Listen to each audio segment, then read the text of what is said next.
This is a Film Stories original podcast. How hard do you want to make this? No harder than it has to be.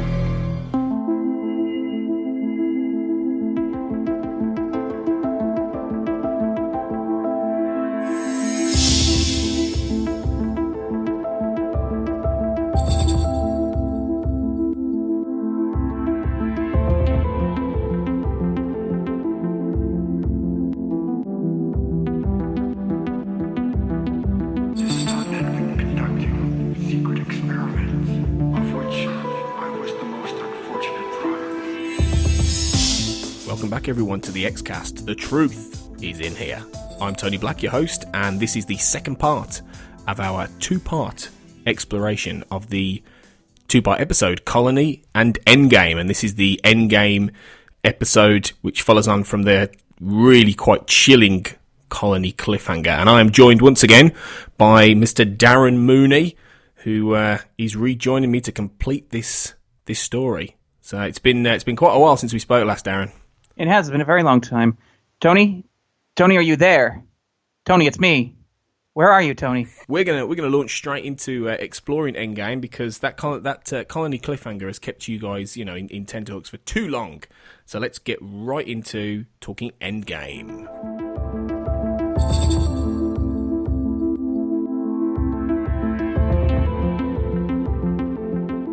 Endgame is the 17th episode of the second season of The X-Files.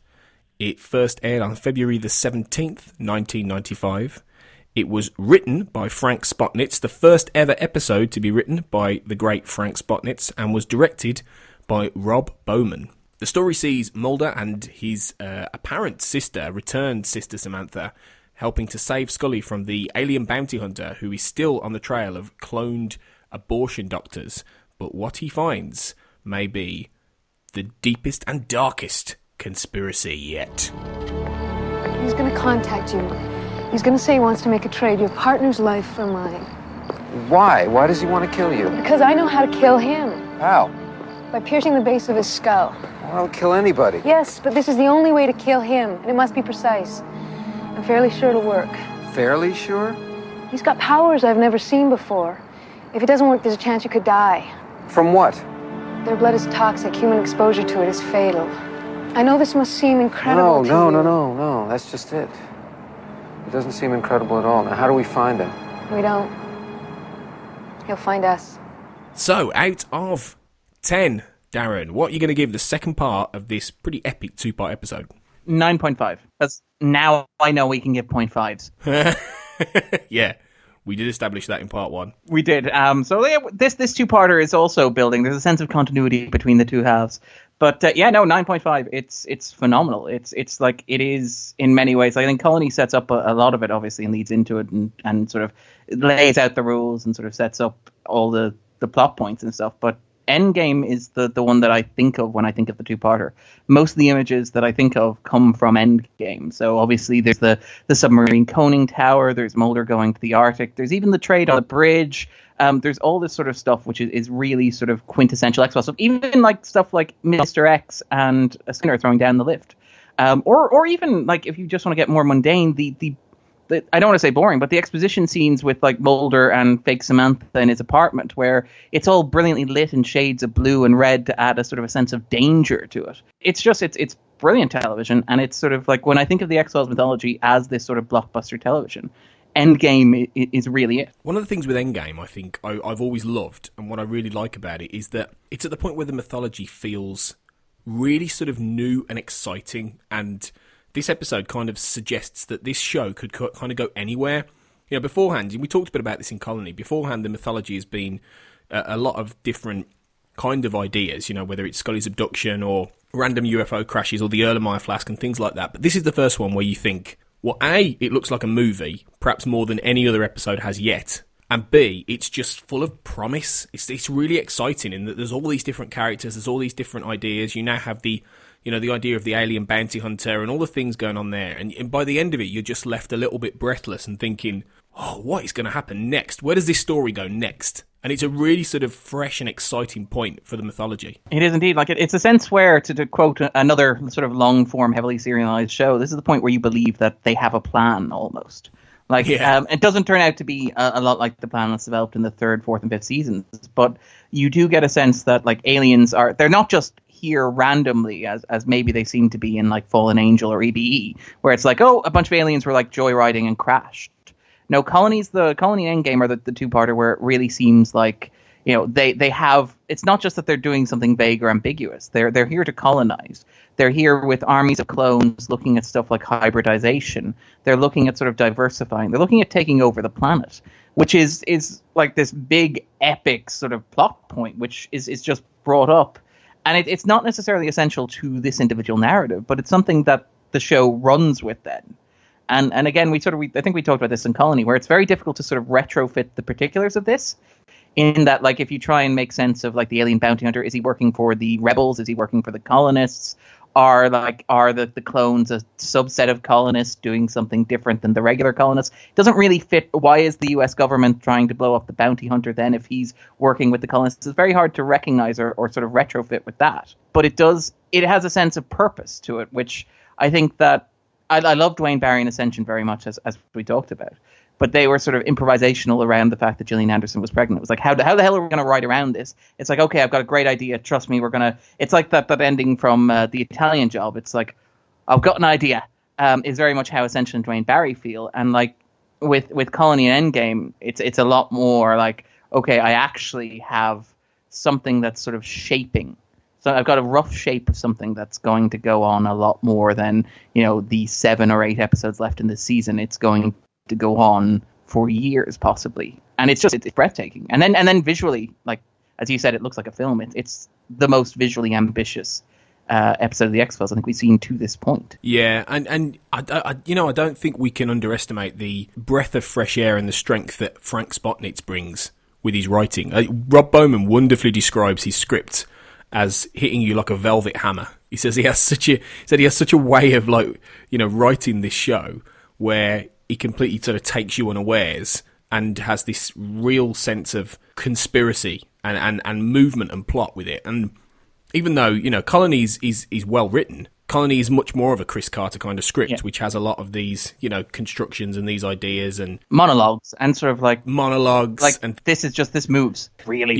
This is out the gate straight away. It's pulse pounding. It's an action story primarily, and it pays off everything that we've seen in the first part. You know, and I talked in Colony about how I think Colony is a really good first part episode, and how they're two very, very different episodes. And Endgame sort of encapsulates that. Endgame is a great. It's why it's one of the best two-parters the show ever did, because it's got a really strong first part, and then the second part picks up the ball from what the first part set up and runs with it in a really different direction, yet still honouring the part one.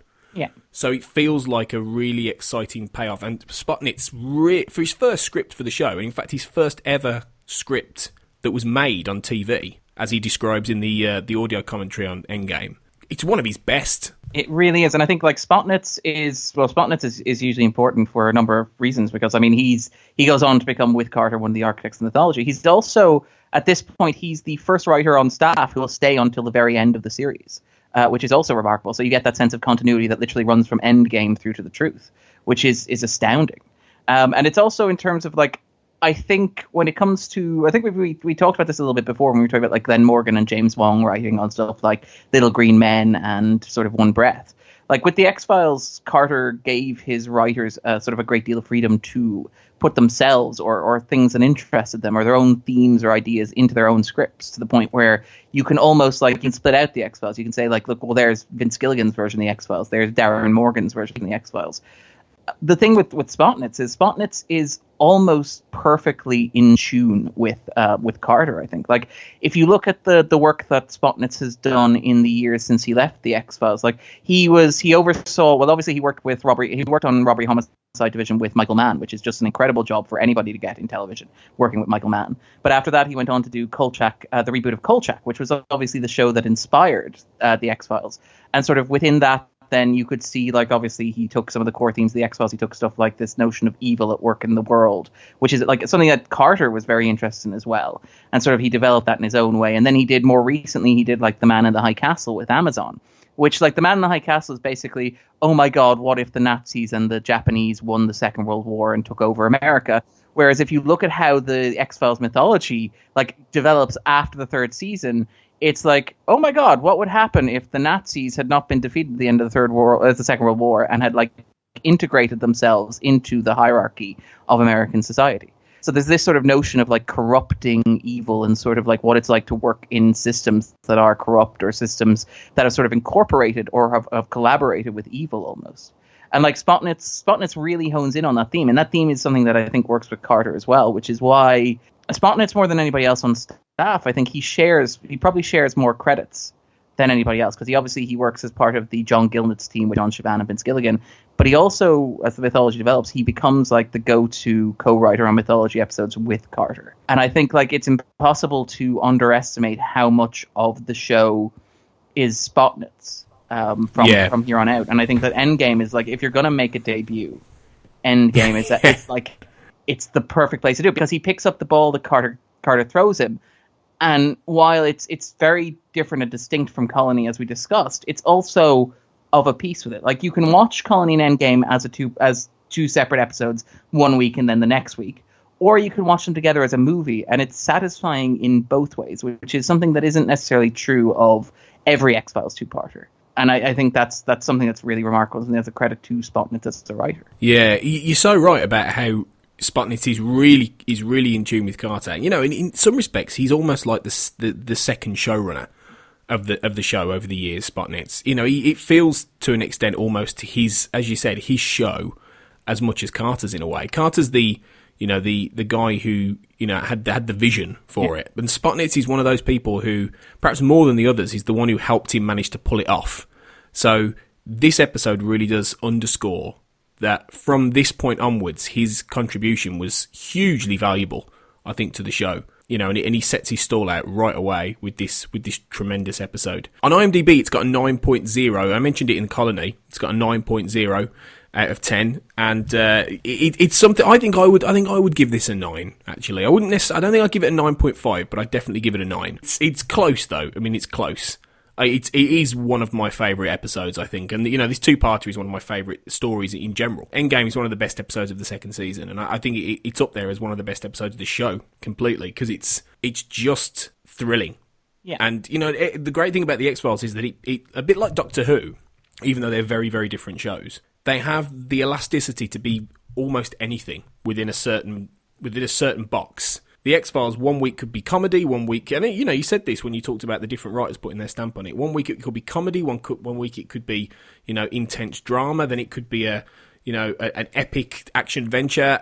And Endgame is a classic example of a true sort of straight-down-the-line mythology thriller. And it's one of the best the show ever did. It really is, and it sort of lays out, I think, the template for... Because these are sweeps episodes now. Because with Ascension and Dwayne Barry, and obviously these air during sweeps, which is when the network sort of set out their stall to attract advertisers, because that's when the ratings are pulled to determine the fees that are charged for advertising. And so what they did when they set out the mythology, and part of me sort of wonders, is this something that was the mythology popular because it was something that aired during sweeps, and so it was something that got heavily popularized and something that happened when everybody was watching the X-Files? Or is it that the X-Files got really popular because these mythology episodes aired during sweeps and sort of they spoke to what people liked about the show? Because it is like the mythology episodes like aired during sweeps and sort of became this huge part of the identity of the X-Files in popular culture, to the point where, like, I was talking to somebody recently who didn't know that the X-Files did stuff that wasn't Aliens. To pick a random example. And, like, even people casually know about Mulder's sister, despite the fact that, you know, this is the first time she's actually appeared as an adult on the show, for example, and she won't appear that regularly. I think the next time she appears as an adult is maybe like Redux 2. But, like, there's this sense that, like, putting these episodes at this point in the year, like, as the point where basically this is where Fox airs them and says, look, this is the best we have, come watch this, sort of sets a precedent where first of all, they get a little bit more money from the network for these episodes. So you can do stuff like you can send Mulder to fake Russia, or you can have Mulder jump on top of a train, or you can rip a plane in half. Stuff that would not be physically possible within, say, a Monster of the Week episode. And it gives it this sort of larger than life feel. And actually, here's a question for you, Tony. I've been thinking about this myself. Do you think the X-Files became popular because the mythology episodes were those big blockbuster episodes that reel people in? So when people were watching during sweeps, they were getting these sort of epic big canvas stories. Or do you think that it's a case of like the mythology became such a dominant part of what the X-Files was because they were like chosen to air during those sort of sweep sections? Like, that's a really good question. My instinct is that it's the episodes themselves, that it's the content, really. I mean, being in sweeps wouldn't have hurt, really. But I think ultimately the fact that they were, like, as you say, mini movies, they had a real sense of scope, I think is what transformed the X-Files from being a cult, weird little sci-fi show into a mainstream hit. You know, and we got to remember that by the time season 3 came round, it was being broadcast abroad on major channels. It was all over they were on the cover of Rolling Stone. You know, it was hit. It was like Game of Thrones is now. It was everywhere, and it was the big thing. They were the two sexiest and biggest TV stars in the world, or pretty much for a while. David Duchovny and Gillian Anderson. So, I think that is in no small part down to these big stories. You know, and you have to think about, you know, they used to sell them on VHS. You know, they used to sell the mythology episodes budged together. Like the Unopened File was the classic Anasazi trio on VHS. And they were like mini-movies. They were badged together as mini-movies. And they were, back then, at that point, you couldn't get the show as a whole on VHS or on... They weren't doing it like Star Trek was doing it, and they were releasing two episodes every 2 weeks or whatever. They weren't doing that. They were just selling the mythology, and they were making the point that this is the big X-Files story. All the other little ones they're fun, part of it, and they're fun, but they're not what it's really about. Yeah. Although when you look back now, and this is the thing, this is the quite funny thing. Almost everyone now, when they look back on the show, say the best X-Files are not the mythology, by and large. And I think there's, on the whole, barring a few exceptions, and I'd say Colony and Endgame are exceptions, I think that's true. I think the stronger episodes are the Monster of the Weeks or the comedies and things like that. So, yeah, I think on the whole it is the content. Okay, yeah, no, I can sort of see that, and you're right actually, because again, like this is one of the things that changed with like the advent of DVD and stuff like that, because back in the day you couldn't get TV on video unless it was something like Star Trek. So the fact that like they were putting out VHS copies of like, you know, obviously the Unopened File with Anasazi and that sort of thing, and the fact that like even as you pointed out, like in the second season and the third season where it ballooned, because like it went from a little quirky import that aired on BBC Two to something that jumped to BBC One in the middle of the second season. I think with Humbug, actually, was when it jumped to BBC One. And then, like, between the second and the third season, Rupert Murdoch's Sky was like, actually, this import is so good that what we're going to do is we're going to snatch it up and buy it for ourselves. Like, it's remarkable. Like, it is, this is the point at which it turns. And I think, Anasazi's obviously a big part of that. But I think, Colony and Endgame deserve a lot of the credit as well. Yeah, I think it was the point that it started to be noticed, and then it was paid off with Anasazi, with The Blessing Way and Paperclip, and from then on, you know, I think that was the point. It was, you know, fully cemented. But I think this is the bit in the latter half of season 2. Now, after this, which has some really quite, you know, mythic strong episodes.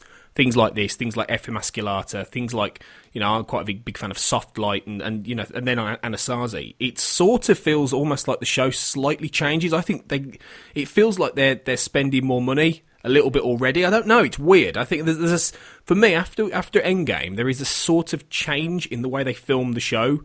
Like they have really fully, on the whole, locked what this is, and that they understand what this is completely, and then they're charting a certain course. And, you know, maybe it is Frank Spotnitz being involved at this point as well. Maybe this is, as we've said, a real point where he started to put his stamp on it, and it became, you know, I always think that after this, the latter, like, 6-7 episodes of season 2 almost feel like season 3 as well. They feel like the lead-in for that. So I can sort of see that. I would go that it isn't. I would argue that these episodes in the second season are like, that it's not quite locked down. Like they have a direction and they're moving in it. And then it's like with Anasazi, it's like, okay, we figure this out. We put the lockdown, and it's like, okay, third season is pretty much like the third season is I think I mentioned this before, but it's one of the best 20-odd episode seasons of television ever produced. It's just astounding. There are 2 clunkers in it, which for a production team filming an episode a week is just an amazing hit record. And like there are maybe a dozen I would probably go 8.5 to 10 on in that season, if not 16.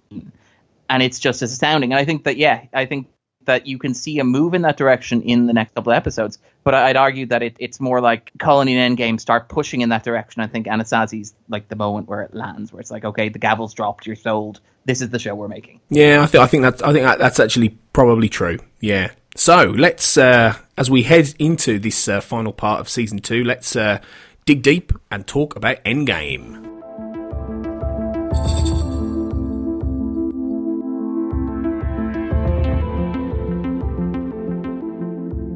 So yeah, the teaser begins with taking us to the USS Allegiance, it's called, and it's interesting because on the and I'm going to refer to this quite a bit through talking about this episode, but on the commentary that Frank Spotnitz does for Endgame, he talks about how it was a conscious decision to actually change up the location of the story. So after the cliffhanger where Scully's in danger, the X-Files was one of the first shows to sort of take a cliffhanger but not immediately get back into it. And a lot of shows have copied this before, but the teaser of the next episode takes you to a completely different location, a completely different set of characters, and adds another complication to the story, which is what we get when we find this US ship that's directed off to intercept the UFO. And it's connected to obviously to what's going on, but it is landing you in a scenario where you go, what's going on here? Who are these people?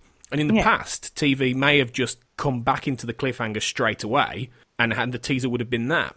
But he talks about how the X-Files was intentionally trying to do that, to keep people on their toes and to keep adding complication to the story. It's an interesting move. No, it definitely is. Like I may have mentioned this, we may have talked about this before, but I think there's an argument to be made that the X-Files, in terms of 90s television, is like, it's not quite not prestige television as it exists now, but there's a sense that it's sort of halfway between what television was in the 80s and sort of what it is in the 90s. And you can see sort of similar movement with, say, shows like Buffy, for example. But, like, for example, even we were talking about Colony, we're talking about the way that Chris Carter writes, for example, where his characters don't necessarily deliver, like, simple exposition. They don't talk like Law and Order characters, where it's like question, answer, question, answer, question, answer. Where there's stuff like Mulder arrives at the doorstep and his father has this big, long monologue about, like, what it's like to make peace with hurt.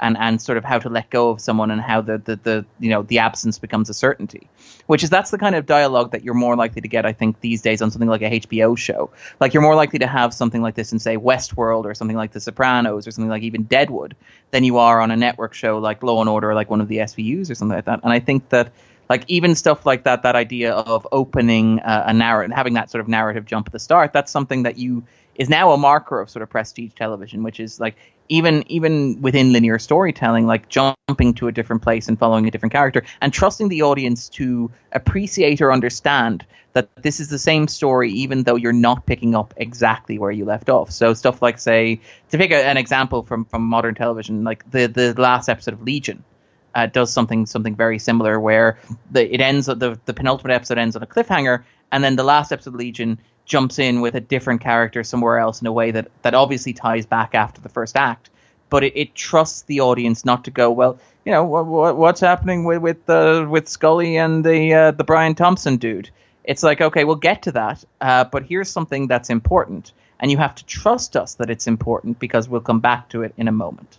And I think that there's an argument to be made that the X-Files was part of that movement, like with shows like Buffy, for example, towards what we now consider to be like prestige television storytelling. I think that's absolutely true, really, and it's a good example of when that's done pretty well, because obviously we're landed in this this naval ship. The captain gets an order to intercept this downed craft, and as he says, we're not on a military mission, and he gets a call from an admiral who basically tells him, we don't hear what the admiral says, but he tells him he needs to go and turn the ship on and, torpedo this UFO.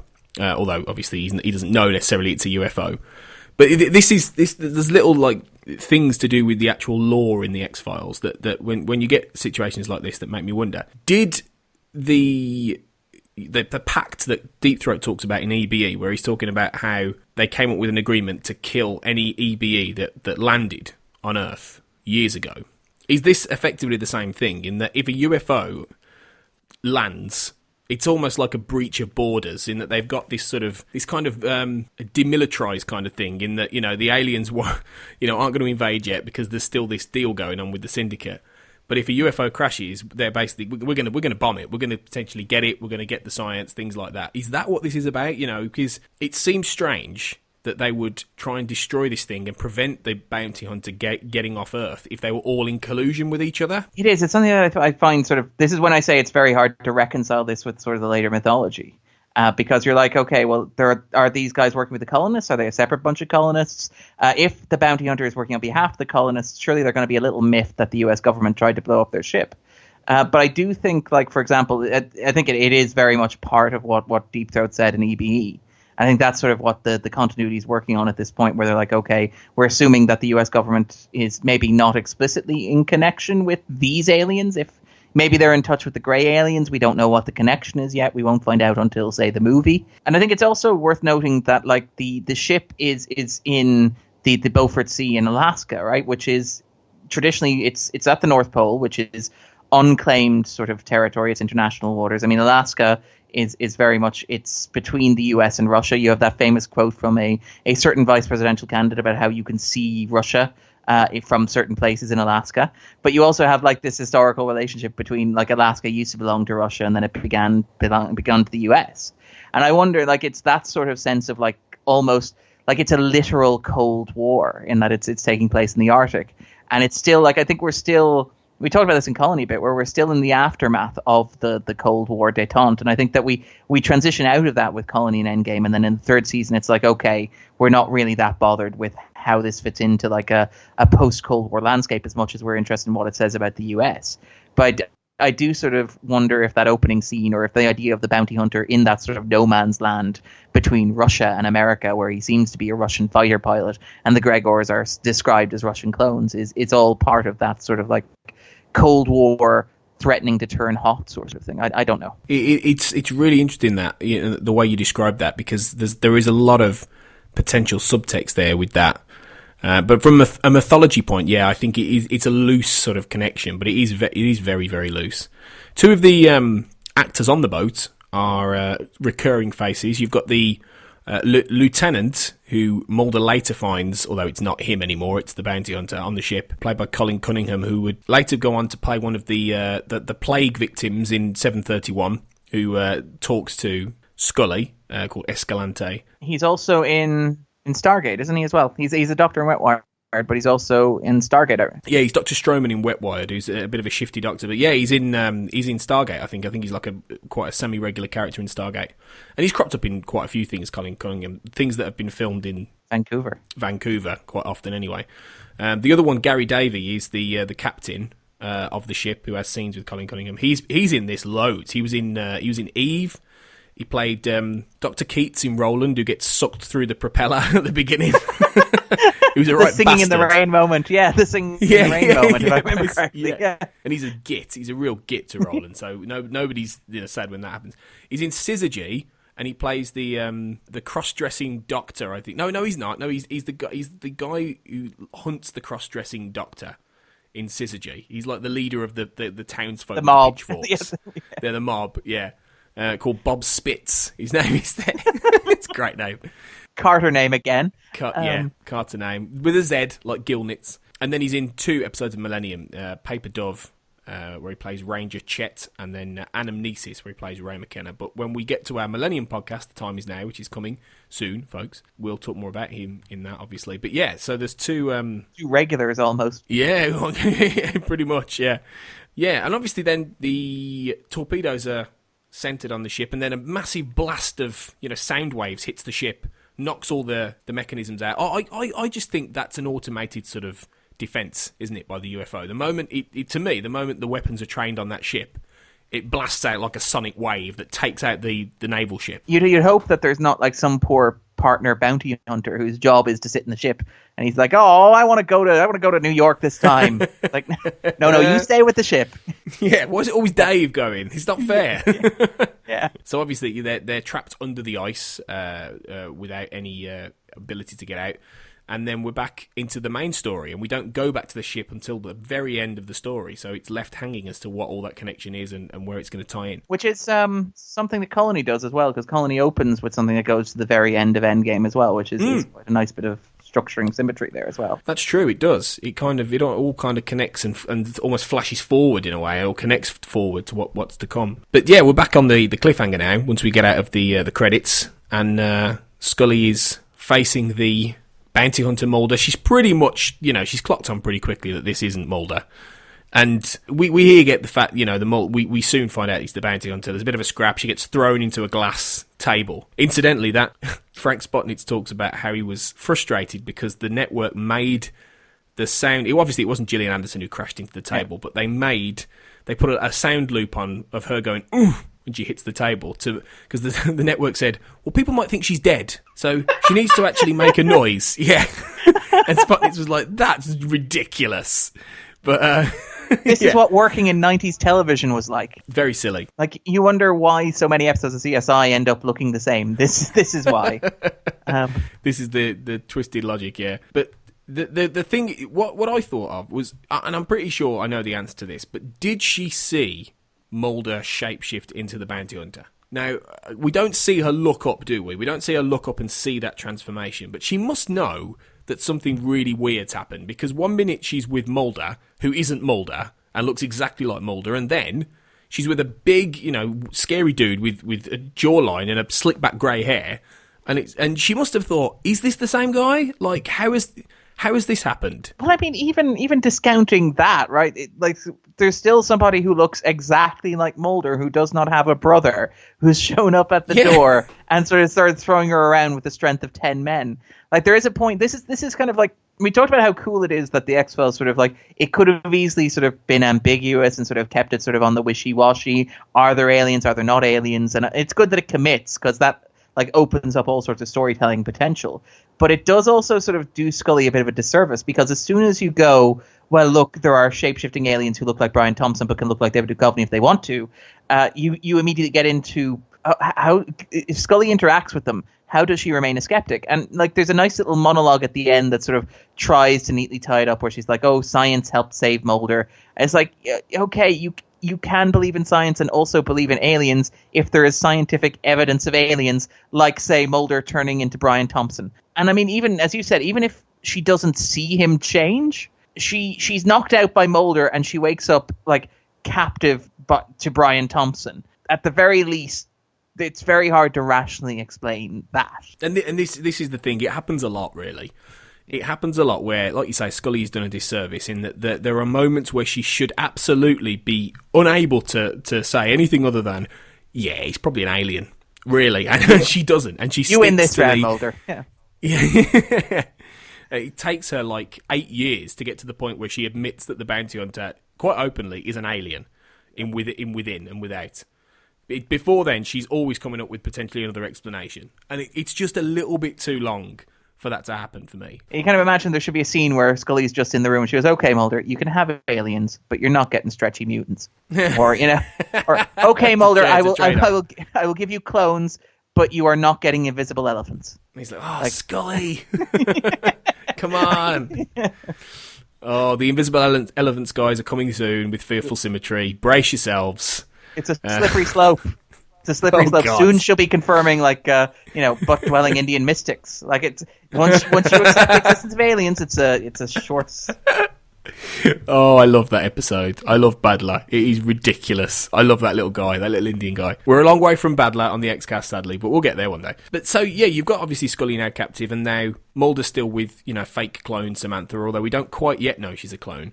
And she's giving more of the lore about how these aliens are killed. She talks about, piercing the base of the skull with the stiletto. And, this is the point where she says, he could be anyone. And Mulder's like, anyone? You got to be kidding me. Like, seriously? How the bloody hell are we going to catch this guy? What struck me was that there are very few scenes. There's only one scene, I think, where it kind of lets Mulder and Samantha have a moment where they're brother and sister. The story is very keen, and Spotnitz is very keen to obviously prevent too much of Mulder having the kind of sit-down chat with Samantha and saying, I've missed you, where have you been? Let's hug it out. Yeah, basically, he doesn't get time to do that. I think that's important, really, because they could have had a scene where they do that and it's a big fake out. But I'm glad they didn't, because he very quickly obviously loses her, and then he has to face the fact that he wasn't her, and it's good that they just keep that going very fast. Yeah, and I mean, if they had done the big thing of, like, if they had made a bigger deal of her returning, it would have then seemed like they were pulling the rug out from under the audience. If it turned out she was fake, it would be like, oh, your princess is in another castle. I think that, the fact that it moves so quickly means that you go from, bam, she's aware of aliens, to bam, she's disappeared again, to bam, there's clones of her, to bam, she's not really Samantha. And it's like they land so quickly that you're never like, okay, that's a bit far. It's like, okay, I'm still reeling. Okay, you can get me on the ropes if you do this quickly enough, and I think it does. She obviously, talks a little bit about the clone doctors as well, and it's that. There's a few things with this that I wonder, and we've sort of alluded to this a little bit talking earlier, but what is the connection with these cloned aliens? To the greater whole. She says they came in the 40s, to start a colony. Were they? What I wonder, were they renegades? Were they off book? Is this why they're being killed? By the alien bounty hunter. Were they waiting for the colonization? They must have known what was going to happen, or to try and ingratiate into humanity. Or what struck me is, do the aliens want them dead because they're afraid that the Syndicate would get the science? These guys were trying to hybridize. They were trying to clone. This is exactly what the Syndicate are trying to do, to create the alien-human hybrid, which we later learn about, which could potentially save humanity.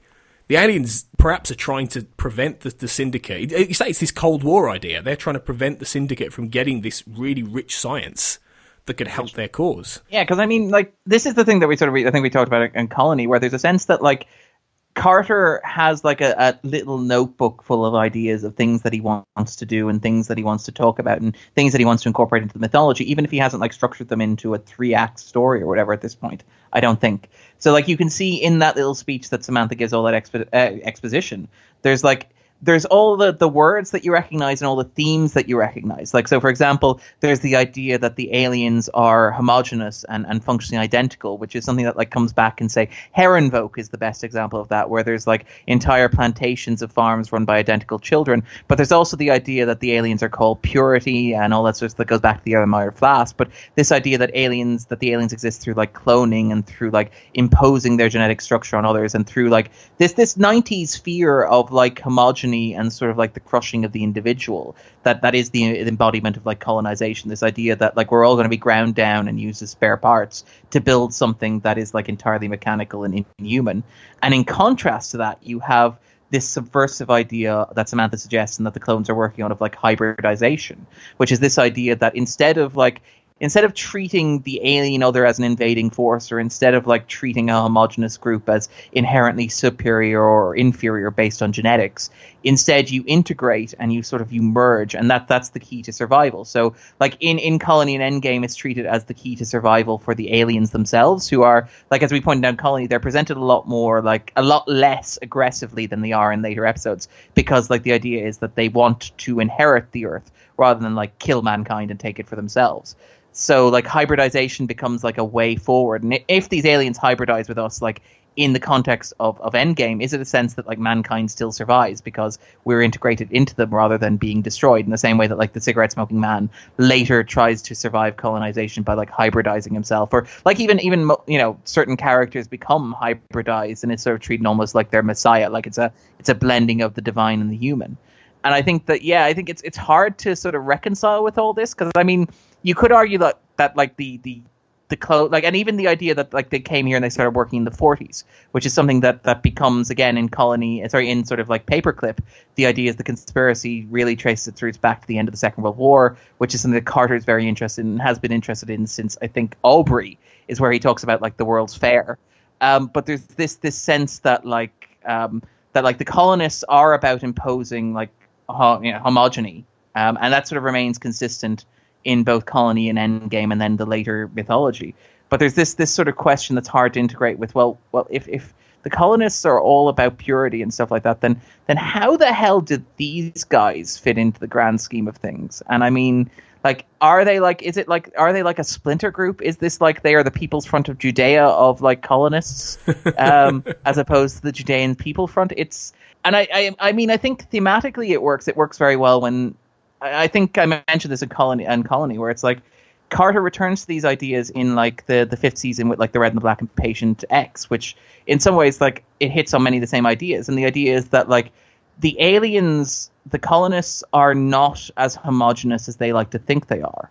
Much like humanity is not as homogenous as we like to think. The government doesn't speak for everybody. Like the conspirators do not represent mankind. There's so much diversity and there's so many different opinions and there's so much like the human condition is this sense of individuality and difference. And I think that like even here with, say, these clones who are trying to become a bit more individual, who are trying to become a bit less alien and to integrate and sort of like so they can all be in the same space without looking identical to one another.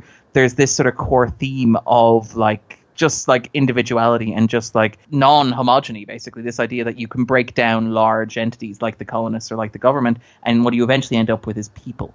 And while those people might be like bunches of identical clones or just Mulder and Scully, like that's where the real power lies. And I think that it's not like, obviously the mythology doesn't exist to contrast that with yet, but I do think it's interesting that Carter touches on it here and he then returns to it again in the fifth season.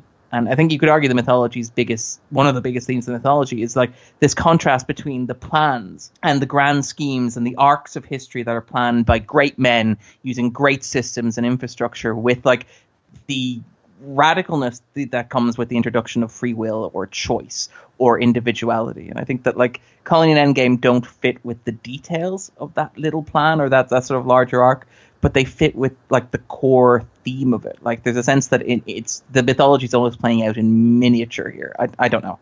Maybe I'm overthinking it. No, I don't think you are. I think that's amazing stuff. Yeah, and it's like almost like the groundwork. It is the playing around with ideas. It's the putting things out there. It's the the seeds that will blossom later into much bigger ideas and more specific ideas. So no, that's incredible analysis. I can't disagree with any of that. It's amazing. But it's there in the plot, but it doesn't fuel the plot. The plot is just full momentum.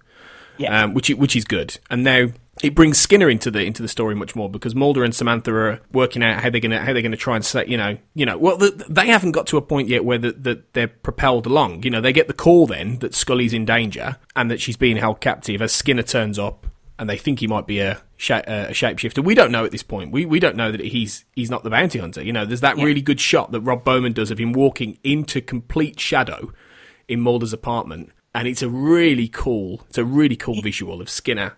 And we don't know if it's him. It's a bit like moments where, Ambrose Chaplin in the last episode was shadowed as he walked down the alley. It's a mirror of that almost. And it is beautiful. Like, I mean, we talk about like Bowman as a great director, but like even say these scenes, which are just largely exposition and largely just like information, and they're very like, to be fair, as you said, the script moves a mile a minute. But even the exposition scenes in like an episode directed by Rob Bowman, they're like rich and moody and textured. Like there's that wonderful blue light effect and the blinds and sort of Mulder sitting on the couch with like the blue lights across his face, and it's so like moody.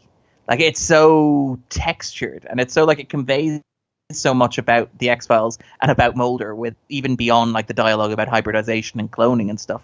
And it's just like, there's a sense of like texture there that wasn't there in Colony, I don't think. Yeah, definitely. Yeah, there's a visual language that doesn't exist in Colony that's definitely here. It's just really tense at this point. You've got Scully, terrified. She says you need to trade the whatever woman is with you. And Mulder's just like, he's spinning so many plates right now. And then Skinner's like, what's going on? And I love that line. I love that line where he says to Skinner, look, I don't have time to explain. If I ever needed your help, your trust, I need it now. And I think that's off the back of what happened in Colony, where Skinner was angry at him because he got a man killed because of this whole thing. The moment Skinner finds out that it's presumably Samantha who's back, he's like, what? He's more This is the episode, and obviously it's really paid off later when he fights X. But this is the episode where Skinner, I think, for the first time, really gets sucked into Mulder's orbit. Yeah, he sort of steps up. Yeah, and he was pushing back from that in Colony. One of the things, that conversation they have about Mulder saying, I thought we had an understanding. Skinner, in that episode, he's trying to push back. But in this episode, he can't help it. He has to help them. He has to get involved more than he ever has before. And that's a great turning point for him. It really is. And I think we talked about this before, where like Skinner is very much a father figure to Mulder. And like in Colony and Endgame, he's juxtaposed with obviously Mulder's real dad.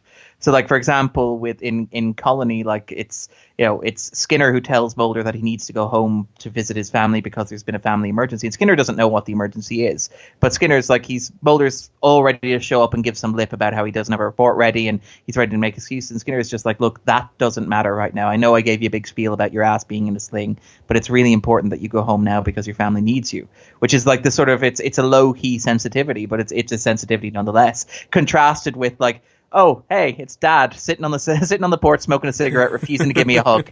And here, even like it's Endgame where Mulder's like, look, my sister's back and I need you to trust me. And Skinner's like, okay, you can have snipers. You've got snipers. We've got this place secured. Everything's going to be fine. As compared to, Mulder's dad showing up later and being, you were always a bit of a disappointment.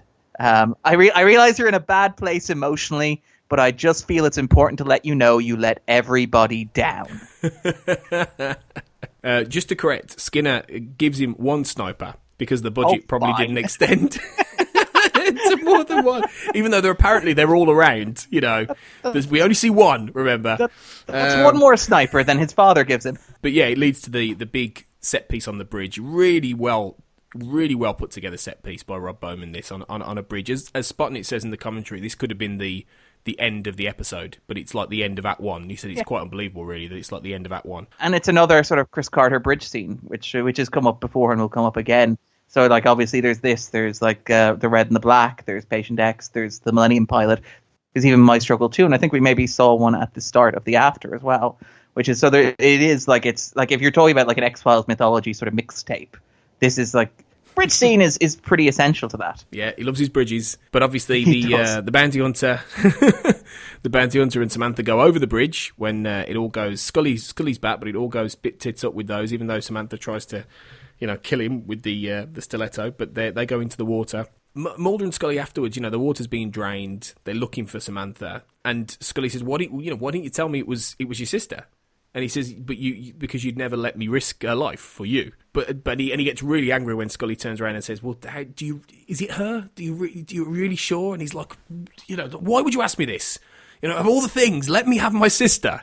But she still can't believe. Obviously, he's not detached enough to stop and go, "This is all a bit convenient, isn't it?" That she turns up now. Yeah, she turns up now after 20 odd years. When I'm in the middle of an investigation that is related to this, surely this is a bit hinky. Well, there's also a guy who can change his face, which would also be a bit of a red herring. But it's okay, because she tells me she's not changing her face, so I can trust her entirely. yeah, she completely. Like I trust my friend Ambrose, I can trust her. It's obviously what leads in. There's that great line where he says, he's an alien, and she says, "Is that what you're going to tell Skinner?" He says, "That's the easy part. I've got to tell my dad." And the irony that he's worried that he's got to tell Bill Mulder that there's aliens exist, he's really good. Also, that he lost Samantha as well is like this scene is like, because we talked about, we were wondering how far ahead they'd planned the mythology at this point. And I'm fairly sure that Carter knew, or the team knew where they were going at the start of the third season, because like the scene between William Mulder and Fox Mulder in the apartment in Endgame is like a scene that plays very well when you watch it for the first time. But when you go back and you watch it, having watched the details of Anasazi and The Blessing Way, and particularly Paperclip, when you find out like what William Mulder did and how he's involved and what choices he made. Like, so for example, obviously like the choice that Mulder made between Samantha and Scully, like there's a point where Mulder asks him to trust her, where he's like, Fox tells William that he lost her, and that, to say that knowing now that William made the choices that he had, that's very powerful as well. And then basically the bit where he's talking about how he made a choice, he had to exchange one person he loved for the other person he loved, and sort of William Mulder giving him flack for that, which at the time seems very cold and harsh, but when you're watching it in retrospect, it's kind of like, is Bill Mulder sort of projecting his own sense of guilt and responsibility? Because there's a sense that he's made the same choices that Mulder has, and it's something that I think happens across the X-Files as well, where you see, like, what's that great line where it's like, you have become your father, I think the well-manicured man tells him at some point in the movie. And there's that idea plays out across the series in terms of, like, well, first of all, the question of who Mulder's father is, in terms of is it William, is it the cigarette smoking man, is it Skinner, even in terms of, we're talking metaphorically, and then sort of how Mulder's choices then reflect the choices that are made by those characters, and whether or not he's his own man, or whether or not he's a result, like he's a child born into this sort of pre-existing condition, and he's destined to make the same choice that his father made, and he's sort of compromised by those choices that his father made. Like, there's a sense, like, even in, I think in the 6th season, for example, like there's an episode where certain choices that Mulder makes are like very criticized and very controversial to fans. But if you look at them in terms of, like, episodes like Colony and Endgame, I think you see that what Carter's doing is he's putting Mulder in a position where he's asked to make the same choices that his father makes, and he does, and he sort of, like, he fights them and he struggles against them, but when the chips are down, when he's put in that impossible position of having to choose to either protect the people he loves or to do the right thing, like Mulder, because of where he comes from, because of everything he's experienced, he's going to feel the same draw that his father did, which is that urge to protect the people you love rather than to do what is necessarily objectively the right thing. And I think that's sort of like, I think that Endgame and Colony sort of do that in miniature, and then it sort of becomes a bigger thing later on as well. Like, we're talking about foreshadowing and setup and all that sort of stuff. Yeah, there's huge foreshadowing, definitely, and it's quite a powerful scene. David Duchovny is really good in that moment where he's tearful, he's very emotionally open, more than he normally is, and he tells his dad that he can't really explain it, but he's lost her, and Bill can't bring himself to say the word Samantha after he gives Mulder the note, and he says he can't bring and say your sister. He says your sister Samantha. It's like he's choked up by his own, like you say, his own memories of this, and it's or if you read into it in an alternate way, it's almost like did he know about this? Did he know that it wasn't really Samantha? Did he know that it was part of this project that he's not involved in anymore, but he'd know about? Did he? And that's why he can't say your sister, because he knows it's not your actually sister. It is, it's a facsimile. It's just, somebody who's been created essentially to be part manipulate of a bigger project and to manipulate you. Yeah. And that's an interesting potential underlayer that you don't know at the time, but looking back with hindsight is also a possibility, because at this point, Chris Carter would have known the Bill Mulder significance, I imagine. And he was getting ready for that payoff in Anasazi and onwards. Well, I mean, he's introduced smoking a cigarette on the porch. Like, it's yeah. No good character on the X-Files ever smokes a cigarette. No. Well, no entirely pure character on the X-Files ever smokes a cigarette. This is true. This is true. But and then obviously, we're off at the plot again. Scully, Samantha's dragged from the river. Scully tells Mulder that she's dead, although we soon realise that it's not her, and she's another clone, because we see her decay in the horrible, gooey alien way. And Scully's like, weird. But again, it's like, come on, Scully. Not so much that it shatters, not so much that it sort of shatters my faith in like the science that I know and understand. Just come on, Scully. You've seen too much in this episode. Mulder's obviously now, this is where he finds the Samantha clones. Frank Spotnitz didn't like the set where they've set up the tanks and everything like that. He said it was repurposed from certain sets in Colony. And he said he didn't like the fact it was quite bland and quite plain, but they didn't really have the money to do anything else. So he says he thinks this element of the episode lacks some of the power and the scope of some of the other parts of the episode. I think he's got a good point there. Don't put a coding tower in your climax then. Like, budget better. But I think I will happily accept a bland scene in the middle with a bunch of Samantha clones if it gets me to that finale. Like, I think that, like, the fact that maybe there's one scene in there that is a little bland, and I don't think it's distractingly bland. I imagine, like, when you're working on something like this, it is something that niggles at you, and something like, I can imagine, like, Spotnitz, like, had somebody who wrote that episode and who was very involved in the production of it and all that sort of stuff, this being something that sort of grinds it. But I think when you're watching it, it's not really, this wouldn't have twigged me as a dull scene, like, unless it had been pointed out to me. I think it was more the location that he wasn't happy with, as opposed to necessarily the scene. I think he thought the scene was okay. It was more the setting, really, that wasn't quite up to snuff.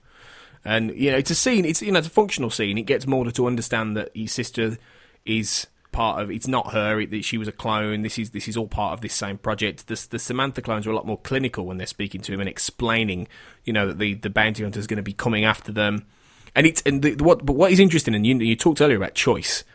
Mulder is ready to turn his back on them. He's ready at this point to go, do you know what? I don't want anything to do with this. Right, I don't care if you look like my sister. You're not my sister. I'm leaving. And it's only when the one of them says, we know where she is. He's consistently lied to by these forces throughout the episode. You know, and she says, we know where she is, as if to say, stay with us because you don't know if we're telling the truth or not. And he has to turn back and he has to go, I can't not go now. You know, he has to believe, he has to hope that they're telling the truth. That's it. Yeah, he desperately wants to. It's like he has to, because if he gives up that hope, if he accepts that, you know, they don't know where she is, then he has to like make peace with the possibility that she's gone completely and not coming back. And he can't do that. So even if he accepts rationally, there's no reason to trust them. I think, yeah, he absolutely has to. I think that's very true to who he is. Yeah, and ultimately the whole point of this story and the episode, as he says at the very end, is that it's renewed his faith to keep looking for Samantha. Yeah, and it's these events, if anything, have triggered him to believe that she is still out there and he can still find her and he can still save her. But obviously, the bounty hunter comes, takes them all out off screen, admittedly, because Mulder gets a whack on the head, and then he wakes up being rescued by firemen. The just before he gets rescued by the firemen, there is stock footage of firemen gearing up. Probably one of the few uses of stock footage in the X-Files, but it's pretty obvious when you realise it's stock footage when you see it. It's like, yeah, this is like from 1965. The decision to keep it in black and white and grainy was a controversial one on the X-Files staff, but then we put a Conning Tower in the final act. Exactly. It's funny because Endgame is structured in an interesting way because it has a lot going on. It has a lot of plot, but it has moments where it almost comes to a stop. You know, you have the moment after the bridge where Mulder has to be given a little bit of a nudge by the note through his dad, and then after this, after he's knocked out, Scully has to do a diary entry which connects all of the plot points from both episodes, talking about learning about the retrovirus and that it's knocked out by cold, which and all of these elements with Weiss's blood and everything. So she has to, it's a natural thing where, and they do this, they cheat a lot like this in the X-Files, where they do the diary entry to connect up the dots so they can move the plot again. So it's fine because it's always entertaining to hear Scully do that and to talk about the science and to talk about the theory, that kind of thing. But it is a cheat, definitely. Oh, it definitely is. I mean, there's a sense that, and I think it's much more common in the first couple of seasons as well. Like, I think that Morgan and Wong have sort of talked about how that was one of the notes they used to get from the studio, was that they would want these sort of voiceover exposition in the same way that you have, say, captain's logs in Star Trek, to bring the slower members of the audience up to speed. To say, well, because I mean, most of the information that Scully provides, which is like, Weiss's death was a sudden thickening of the blood. There's a virus whose origin and behavior are also inexplicable, and it's maybe affected by the cold. These are all things that I think you can pick up from the rest of the story around it without necessarily having to see it. Like you can see, for example, the fact that Samantha doesn't melt while she's in the cold water. For example, the fact that his blood is curdled like jelly. I think that there is a sense that it is joining it up, but it's also to a certain extent repeating information as well for like the people sitting in the cheap seats a little bit. And I mean that's understandable because this is something that's airing on like a network in the 90s. It is something that's sort of aimed at it's a show that like my gran needs to be able to follow to a certain extent. Yeah. And I can understand that the reason for that. And to be honest, Duchovny and Anderson are quite good at doing this when they're committed to it. Like there are points where I think Duchovny can just sort of go on sleepwalking when he's doing the exposition, but I think that when he's really invested in the episode, it works very, very well. Yeah, we've talked before on the Xcast about how Duchovny's performance often depends on the script. It depends on what the material he's got. In this he's energized. He's really into it. He's enjoying it. Compare it with something like Excelsis Day, where he's bored to shit, and you can tell throughout he's bored to shit. Yeah. So it's it's understandable. I mean, when you get a script like this where there's lots to do, lots to chew on, it's really good. Also, when it's the second part of it, a story that you set in motion as well. Like I think Duchovny may have been particularly invested in this because he pitched the story for Colony. And I mean, like there's the fact that I think Duchovny sort of talked a bit about how as a writer or as like a creator, he's influenced by the work of, say, Joseph Campbell. Who is like the guy who's most famous for The Hero's Journey, which obviously inspires Star Wars and stuff like that. But like you see that in Duchovny's stories, that where he tries to turn Mulder into a sort of a Campbellian hero. Like, so, like, when Duchovny gets a hold of Mulder, the stories that he chooses to tell are often those that are anchored in, say, Mulder's family. So, like, there's Anasazi, for example, with his father, which sort of reveals the father as the other side. There's was it Talitha Kumi, which sort of suggests that, like, Mulder has his own Darth Vader secret father sort of thing going on. There's even like Amor Fati, which is like Mulder imagining like a life as a family man. And like you can see that like there's a sense that Duchovny's sort of like pitching Mulder having this sort of grand hero's journey, like this sort of mythic quality, which like we talk about the myth arc as a series of like aliens and continuity stuff like that, but it's also like you could argue in large part due to Duchovny's influence as a writer and creator, it's like an arc of Mulder as a mythological hero who goes like he reconciles with the father, he leaves home, he has an awakening, he crosses a boundary from which he cannot come back. And I think Duchovny is very clearly invested in this. Yeah. I think for all the reasons you described there, definitely he's like you say, Mulder's mythic arc of a journey is here. You know, it is here. And in the next thing, while Scully's learning about the science of the retrovirus, it takes Mulder to X. X in a tux. X is just the best. Can we pause and acknowledge how great X is? He is amazing. It's moments like this. It's episodes like this where he pops up for a couple of scenes, which is just gold. You know, there's the best exchange here when Mulder says, "How was the opera? Wonderful. I've never slept better." That's a line I've actually used on occasion. I've sort of cribbed it. It's part of my stock repertoire whenever like I want to seem cool and disaffected. It is a beautiful exchange. It's not just funny and deadpan, but it is X. It is that whole thing that he's probably at this function because he's escorting some big syndicate bigwig. Yeah, and he's bored to death. It's great. I do like the implication that X is as unpleasant and rude in like his regular working day life as he is like in when he interacts with Mulder. Like that X is just really grumpy all the time. It's not just when his life is on the line. It's like, no, he's dressed in a tuxedo. He's going to the opera where tickets probably cost a great deal of money. He's soaking in some of the finest culture that the world has to offer.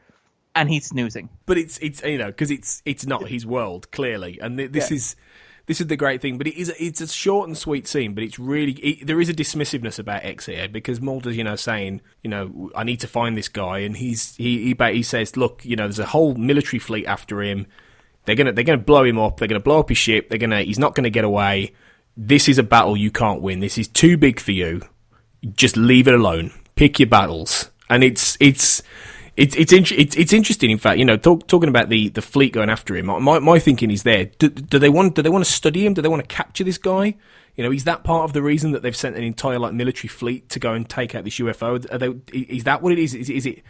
Do they want to stick him in a chair like they did with Jeremiah Smith in Talitha Kumi? Do they want to do that? That's an interesting little thing that I was thinking. That is indeed. I'm not entirely sure because my impression was always that like the syndicate at this stage had sort of rolled over and played dead.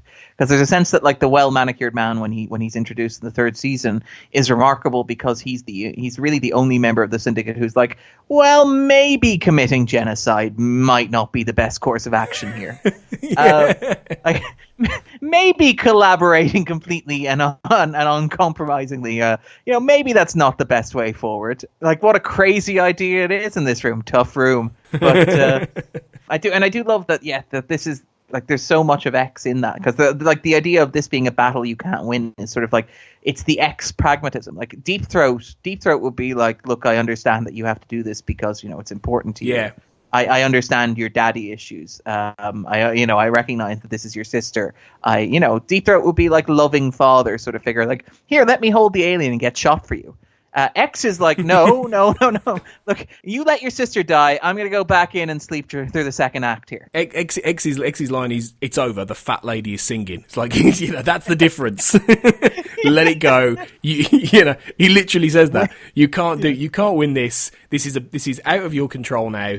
Just, move on. You win some, you lose some. Yeah. But Mulder obviously can't. He can't. He finds out anyway where he's heading, where the fleet's heading. And he's got to go, and he cannot You can't. But when Scully finds the letter, there's some interesting callback to Colony because he talks about how when he says, "Look, I have to go. I didn't want you to follow me." You talked about drawing a line that you shouldn't cross, and he says, "I'm drawing it for you now." But it's so Mulder to actually decide for Scully. It's so Mulder to actually be the one to say, "Look, I've got my line. My line's way over there, but no, you're just gonna stay here, okay? Because that's I'm deciding where your line is." And it is part of that egotism that he does have and that arrogance that he does have. You could argue that. The thing is, we talked earlier about Mulder's heroic journey and Mulder being like a child of privilege. Like Mulder, I think, takes for granted that he's the hero of this narrative. And that's something that I think is a character flaw rather than like a character feature, if that makes sense. I think that like throughout the mythology, Mulder always assumes that it's all about him. And I don't mean that in a bad way. I don't think in like a sense that he sits down and he goes, "Look, you're not important. I'm the real star here." But I think it's more that just Mulder doesn't necessarily have the awareness or the emotional distance due to the loss of Samantha to say, "Well, look, there's a bigger picture here."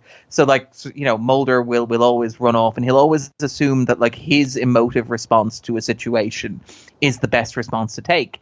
And that sort of plays into the choice that his father made as well. Like, 'cause there's a sense that like his father's complicity because his father was also driven primarily by the desire to protect his family in the long term.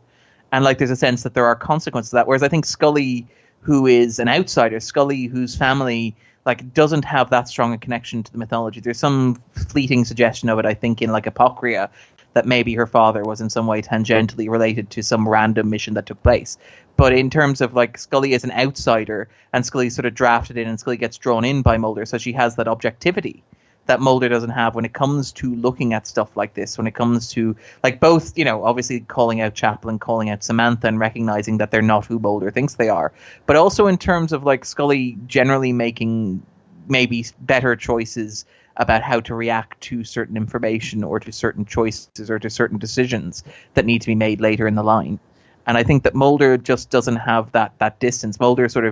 Mulder's very egocentric in that regard, and I think that like the red line that you mentioned is a great example of that because it's basically discarding Scully's Scully's basically agency in the plot. It's like, look, this is important, this is about me, and this is me being compassionate to you because I have to make this decision because I can't ask you to do this because this is my thing. And the irony, of course, is that like Mulder does this thing and almost dies in the middle of the ice, but he's only saved because all the other people who he discarded, all the other people who he refused to listen to, all the other people that he brushed aside basically come together and interact. So like Scully and Skinner and even X eventually with a bit of a nudging eventually sort of come together, realize where Mulder is and how to rescue him and how to save him. And like Mulder is basically pulled back by this sort of connection or this surrogate family that he has around himself, like while chasing what he believes, what his real family or his biological family. It does draw Skinner firstly back into the story in this sense. He's already helped Mulder out, but this is the point where he really does put himself on the line. Scully goes to him and says, "Look, I need your help, please help me." And it's interesting because when she goes to the FBI office, there's a real sense that Skinner, at one point Skinner even looks over his shoulder in an office that's his and he's in there. Yeah. And it's that kind of thing. He says, I can't help you, because he knows probably there's either a camera in the corner or he's bugged or both, and he can't turn around to her and say, "Yep, okay, here's the information," or I'll get it for you. It's only then later on when he meets X is the point where he's out of the FBI office and he can actually for once be himself. How awesome is that scene? Before that, there's the cool moment where Scully he's waiting for the X sign and he knocks the door and he walks in almost nonchalantly and then he stops and then he's like, "You're not Mulder," in his head. And then Scully's like a little puppy because she's like, yeah, it's you, and he just walks off like, yeah, and she's like going, where is he? And he's like, I'm sorry, I can't help you.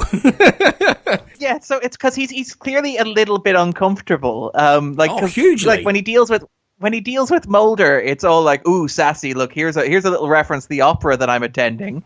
Look at how like nonchalant I am." Whereas when Scully shows up, it's like, "I'm sorry, you've mistaken me for somebody else. I can't help you. Where's the close button on this elevator? Close button, close button, close button." But he didn't bank on it at all. He's one of these people who In his mind, X, even more than Deep Throat, X is very calculated in when he sees Mulder, where, and for what reason. Quite often before this, he's turned around and said, "Look, like in Ascension, he's briefly saw him on a stairwell and said, 'Look, I can't help you this time. Don't call me again for a while.'" He's very, very clear of where the line is for himself. Yeah. Talking of lines, he's very clear. When Scully is the one who basically ambushes him effectively. He can't handle that. He's like, "Oh my god, this I did not plan for this. This is, I think X is very OCD. He didn't factor this into his idea, and he can't cope with it. So he has to go. He has to bolt and pretend that it's not happening." Well, it's because it's the thing that you sort of mentioned earlier when you talked about the reason where he's saying I'm sleeping at the opera and how he's out of his element. Like there is a sense that X is different from the other conspirators in that he is more working class almost. Like he's a stiff. He ranks a lot lower. He's a lot lower on the totem pole. He doesn't have the same leeway that, say, Deep Throat had. So it's like Deep Throat can probably hang around with Scully all he wants and it'll be totally cool. But X is like, yeah, one photo of me with Scully gets back to somebody and I am dead. Yeah, I mean, I've always thought that, if Deep Throat is an architect, he's more like a politician. He's more like a captain of industry. X is a soldier. X probably was a soldier when he was younger. He's the guy who was probably driving Deep Throat around for years and protecting him as his bodyguard. And then when Deep Throat brought him into it and said, "Look, I want to expose this," he said, "Look, if I die, you're the guy who needs to keep doing what I do." And they were probably best friends. There was probably a trusted, confidant thing going on almost with this. And that's the way I've always seen it with X. That's the difference. And that's the immediate sort of sense that he is an assassin, whereas Deep Throat was the architect, was a game player. And that's the difference in the way they approach it. I've almost sort of imagined X as a guy who was on the bowling team with, say, the assassin in Nicey and 731. He's that sort of he's the workaday shift. He's the guy who probably has a time card somewhere possibly, as opposed to just showing up whenever he wants. Which is why when he fights Skinner, he can do that. He can be that brutish person because he is that guy. Yeah, and the scene is amazing. I think there's a great comment from Rob Bowman about the filming of the episode where when they were shooting that scene, it was Mitch Pileggi and it was Stephen Williams who basically asked him, "Look, how hard are we going to do this? How hard? Do you want me to just grab him and shove him up against the wall, like we do at another scene or something?" And Bowman sort of looks and he goes, "Okay, well, why don't we do one take where you really grab him and really push him, and we sort of see how that looks, a little bit of intensity." And apparently, the first scene where Mitch Pileggi grabbed Stephen Williams and yanked him backwards, they went through the back of the set. You can tell that. You can really tell that because they go for it. Oh yeah. How hard do you want to make this? No harder than it has to be. It's quick, but it's fast and it's nasty. Yeah. And it is that whole thing of if we talk about different stratas for these conspiracy people, I always think that Skinner is kind of in the middle. He's in the middle of Deep Throat and X. He's got one foot in that world of politics and conspiracy and architecture, but he's also, because he used to be a soldier, we know Skinner used to be a soldier, he's also got one foot in that grimy, murky brawler world, which is why he can fight X, get his hands bloody, get literally bloody, and then you get that wonderful payoff line, "Where'd you get that?" "Unofficial channels." It's beautiful writing.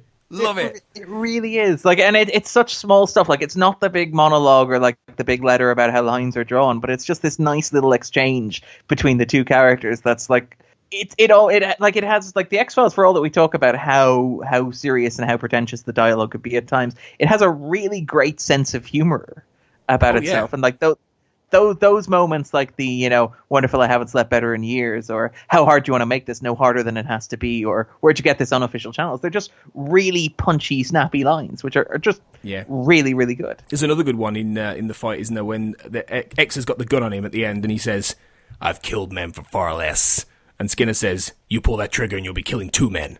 Brilliant dialogue, really pulpy dialogue, but it's really good with lots of subtext. It's just one of the best scenes I think the X-Files ever did. That fight, it's so good. And I mean, it's like Pileggi and Williams. If you had to pick two actors on the cast to deliver that sort of, I don't want to say mixed Spillane sort of film noir heavy dialogue, but the sort of the banter or the sort of the the stuff that you could imagine in a 1940s or 1950s sort of black and white film.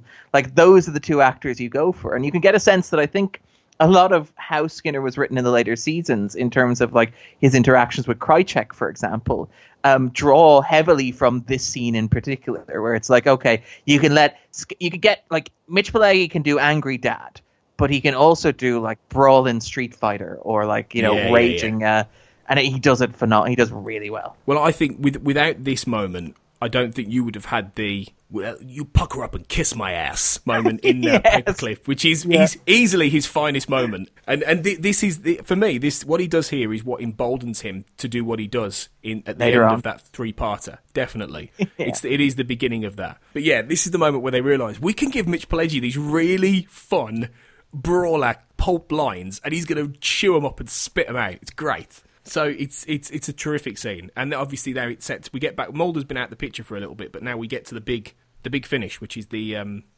big sub, the big conning tower, which was quite the set.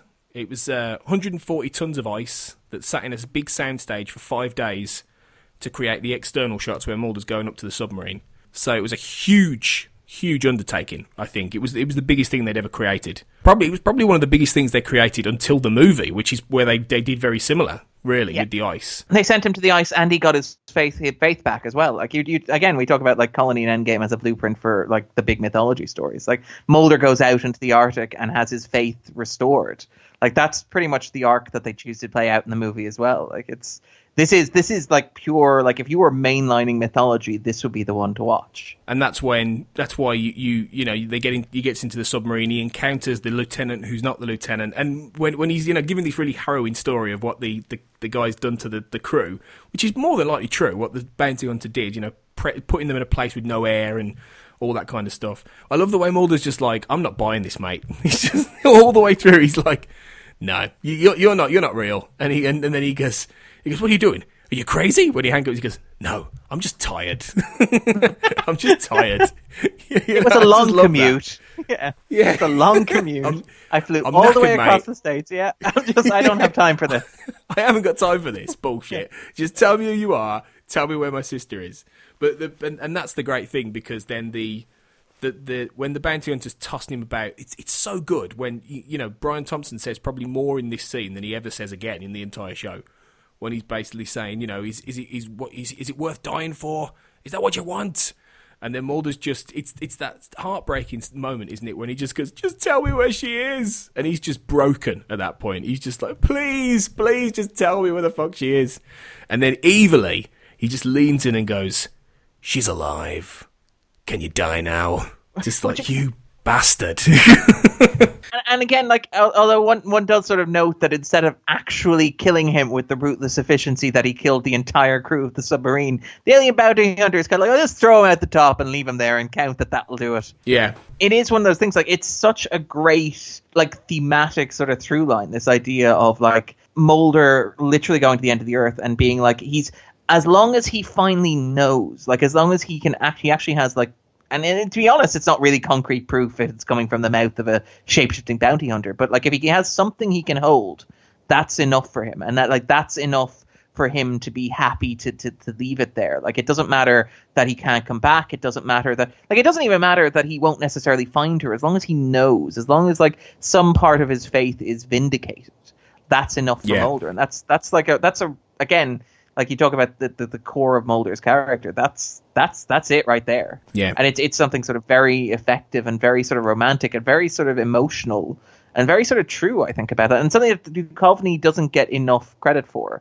Like, because you talk about how like he normally dials it down, but like there is a sense that like Mulder, like as played by Duchovny, really does need this, and really does, like, when he gets it, like he really invests in it, and it's yeah, it's a beautiful little scene. It is, and he really, like you say, he really goes for it. And there's that great moment where he sees him shapeshift as well, and Duchovny literally almost lifts off the floor, like with a gasp, like, like there's that visual where you literally see Mulder's head go, oh my god. But and it is, the thing is, he's always believed that Samantha was abducted by aliens. He knows pretty much he's seen this guy. This guy must be an alien. He can shapeshift, for goodness sake. He's going off to a UFO. If this guy says your sister's alive, then he's going to believe it. He's going to believe it, and he's going to believe that she's out there and he can reach her, like you said. So it is ironically, a restoration. I don't even think that, like, I would argue, and this is something that I'm curious to hear what sort of you think about this, because this is something that, like, rewatching the X-Files, I sort of wondered about. Like, for Mulder, knowing and believing is what's important. So, like, having the information and knowing firsthand and knowing absolutely and completely with incontrovertible truth that something is true is more important than knowing what to do with it. And it's something that I think plays out, like, later in the series, when, like, for Mulder, it's more important to know what the conspiracy is than to, for example, expose it, I would argue, or even to, like, physically stop it. I think it could be suggested. Like, when the conspiracy story sort of reaches its conclusion, it's not necessarily because of anything Mulder does, and it's never explained what exactly, like, Mulder does with the information that he gathers on the conspiracy, because it certainly suggests that he doesn't go public with it or whatever.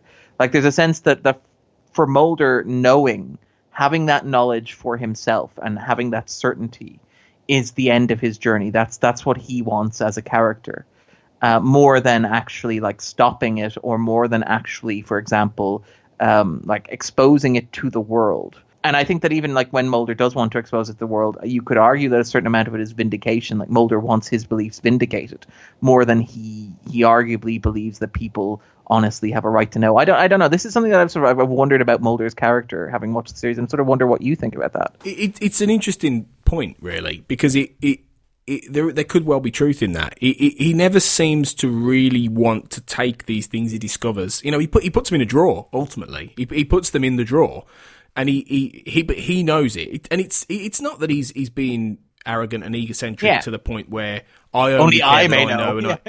Yeah, exactly. It's not that. It is more that he wants to. If he is going to reveal it, he wants to have everything there. He wants to have it completely there, so he can basically put it all out there at once. If he's ever going to do that, I also think in terms of actually being able to stop it, I think by the time you get to, like, season 6, he pretty much has realised that he can't. You know, I think he's at that point where it's so labyrinthine and it's so huge and it's so big. I think there is an element of him that knows that he can't really stop it. He'll keep trying, you know, and then when you get to the truth and things, he's out but he's still only looking for information. He's not looking to actually stop this thing going on. And I think the whole idea of Chris Carter's storytelling, anyway, it's one of the reasons I think he rolls back on a lot in My Struggle onwards in the recent series, is because how do you end this in a traditional Mulder will save the world way? If anything, that doesn't work. It doesn't fit what the X-Files is about. The X-Files is built on a sense of impending doom. It's built on a sense of, you can't stop this. This is inevitable. This is what's going to happen. But like you said, you can know. Yeah. And the truth is more important than stopping the truth. Yeah, and like that awareness is its own end almost. Like the fact that you are aware of something, or that you are cognizant of it, or that you perceive truth is in some way has an intrinsic value beyond, like, physically doing something with the truth, which is, like, it's a very it's a very philosophical sort of notion. And I think it's sort of it's probably quite true to how Carter sees the world, in that, like, being enlightened is not necessarily something that's denoted by an action or by, like, what you do, so much as, like, how you perceive the world, or what you are aware of, or you know, that it's a state rather than an action, if that makes sense. And, like, Mulder is perhaps pursuing enlightenment, in that he's pursuing, like, the raw knowledge of, like, what the conspiracy is and where his sister is, the actions that he takes. And I think you could argue over the course of the X-Files that, like, Mulder is not the most proactive protagonist, even though he has the hero's journey, but that's with regard to knowledge rather than action. He transcends, or he ascends perhaps, and he sort of reaches this level of awareness rather than this level of, like, heroic status, if that makes sense. He's not a traditional hero in the sense of James Bond or, you know, one of those kind of characters. He is a hero in a different way. He's a hero of truth. He's a hero of understanding. He's a hero of trying to discover things that people are trying to prevent. He's not a hero of, I will save the day. Yeah. And that's what makes him a really interesting character, really, and makes his journey all the more mythic and archetypal, really. He's a hero with a torch rather than a gun. Yeah, absolutely. And this is a really good early example of it. And by the end, obviously, we go back to the beginning of Colony with Scully now knowing that the retrovirus is knocked out by cold, you know, telling the doctors, you need do this, we'll save him. And eventually, after a lot of medicine, He's just getting better. And by the end... I like your technical description of that, by the way. I like that that's sort of like that's what Mulder asks. Is like, what happened to you? A lot of medicine. Well, I've actually got on my notes a shit ton of antibiotics, but I don't know which is better.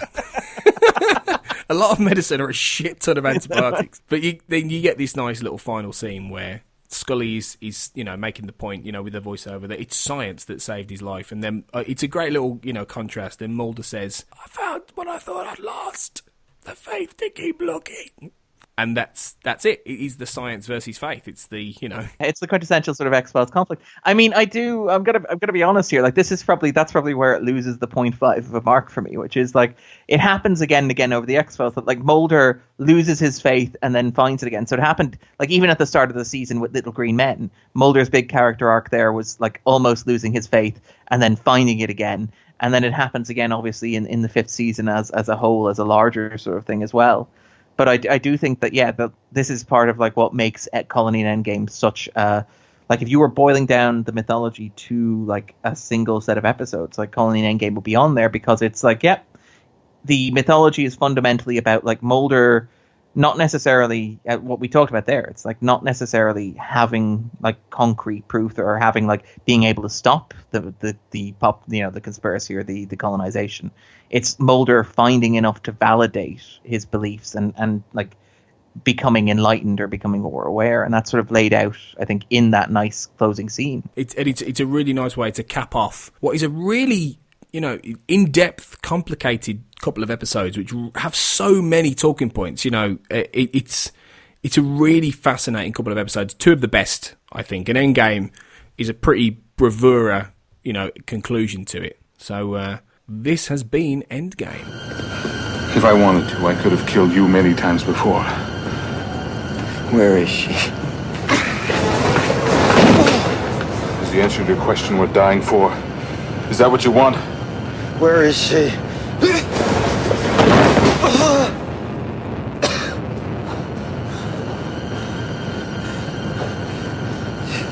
Just tell me where she is. She's alive. Can you die now?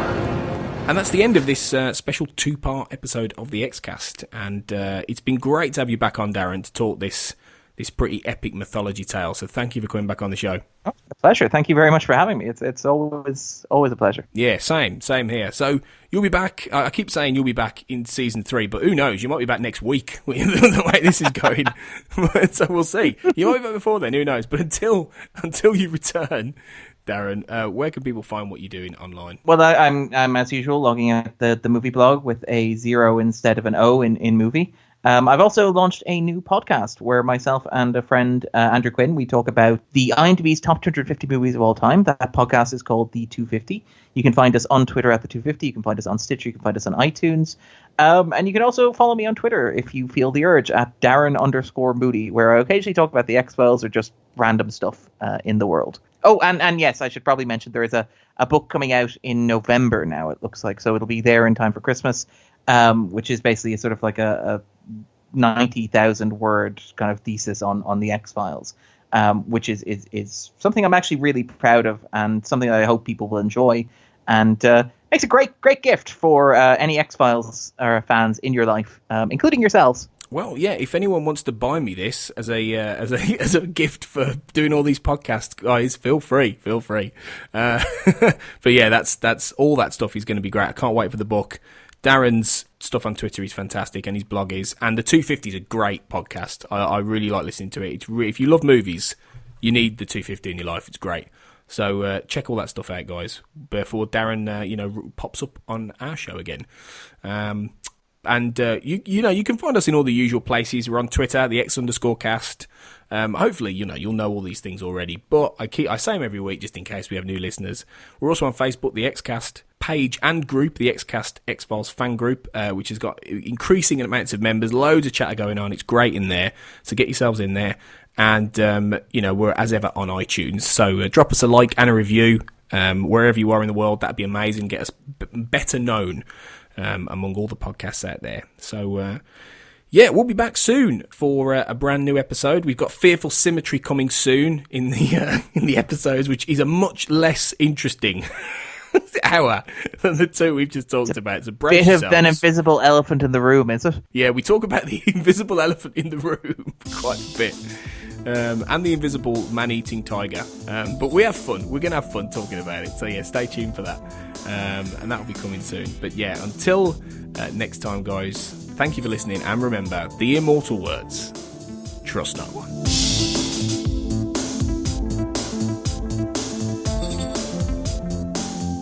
The Xcast is produced and presented by Tony Black, part of the Black Hole Media podcast network. Title music is courtesy of Will A, who you can find on Twitter at IamWillAYE.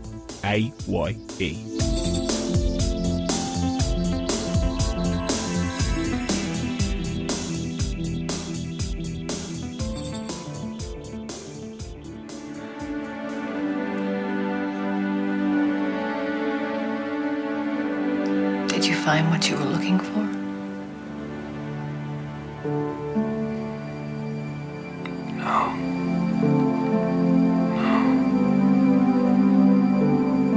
But I found something I thought I'd lost.